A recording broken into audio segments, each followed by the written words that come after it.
30వ తేదీ జూలై నెల 2026 సంవత్సరం. ఈరోజు దేవుని వాగ్దానము. అపోస్తలుల కార్యములు 2వ అధ్యాయము 38వ వచనము. మీరు మారు మనస్సు పొంది పాప క్షమాపణ నిమిత్తము ప్రతివాడు యేసుక్రీస్తు నామమున బాప్తిస్మము పొందుడి, అప్పుడు మీరు పరిశుద్ధాత్మ అను వరము పొందుదురు.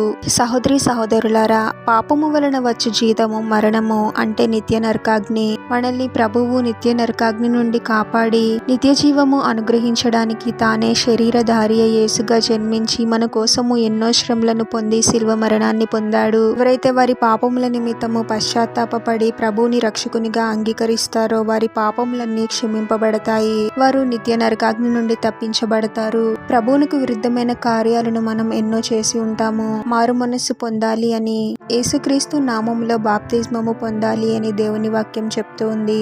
మారు మనస్సు అంటే మన హృదయాంతరంగంలో మార్పు జరగాలి. హృదయపూర్వకముగా ప్రభు సన్నిధిలో మన పాపములను ఒప్పుకోవాలి. మన పాపములను క్షమించమని ప్రభువునకు మొరపెట్టాలి. విరిగి నలిగిన హృదయంతో మనము ప్రార్థించినప్పుడు ప్రభువు తప్పకుండా మన పాపములను క్షమిస్తాడు. ప్రభువే మనల్ని పరిశుద్ధపరుస్తాడు. ప్రభువుని రక్షకునిగా అంగీకరిస్తున్నాము అని బహిరంగంగా చేసే క్రియ ఈ బాప్తిస్మము. ప్రభువులో కొత్త జీవితాన్ని ప్రారంభిస్తున్నాము అనే సూచనగా ఈ బాప్తిస్మము తీసుకుంటాము. ఎవరైతే ప్రభువుని విశ్వసించి రక్షకునిగా అంగీకరిస్తారో వారు ప్రభు చేత పరిశుద్ధాత్మను పొందుకుంటారు.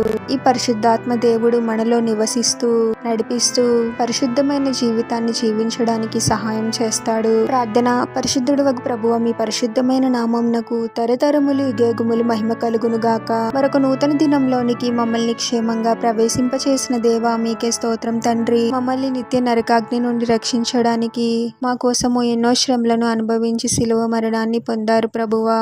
మాపై మీకున్న ప్రేమను, మీరు చేసిన త్యాగమును గుర్తించడానికి మాకు సహాయం చేయండి తండ్రి. మీకు వ్యతిరేకముగా మేము చేసిన ప్రతి పాపమును క్షమించండి ప్రభువా. మీరే నిజమైన పశ్చాత్తాపాన్ని మాలో కలిగించండి తండ్రి. మారు మనస్సు పొంది బాప్తిస్మము తీసుకునే వారముగా మీరే మాకు సహాయం చేయండి ప్రభువా.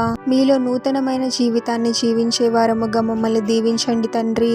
మీపై విశ్వాసంతో జీవిస్తూ మీ ద్వారా పరిశుద్ధాత్మను పొంది ప్రతి విషయంలోనూ నడిపింపబడుతూ పరిశుద్ధమైన జీవితాన్ని జీవించే వారముగా మమ్మల్ని దీవించమని, ఈ ప్రార్థనలో ఏకీభవిస్తున్న ప్రతి ఒక్కరిని పేరు పేరున దీవించి ఆశీర్వదించి అభిషేకించమని, వారు చేసే ప్రతి పనిలో మీరే వారికి తోడుగా ఉండి వారిని అన్ని కీడుల నుండి అపాయముల నుండి మీరే వారిని రక్షించమని ఈ మా మనవులన్నీ యేసుక్రీస్తు వారి పరిశుద్ధ నామంలో అడిగి వేడుకొనుచున్నాము తండ్రి. ఆమేన్.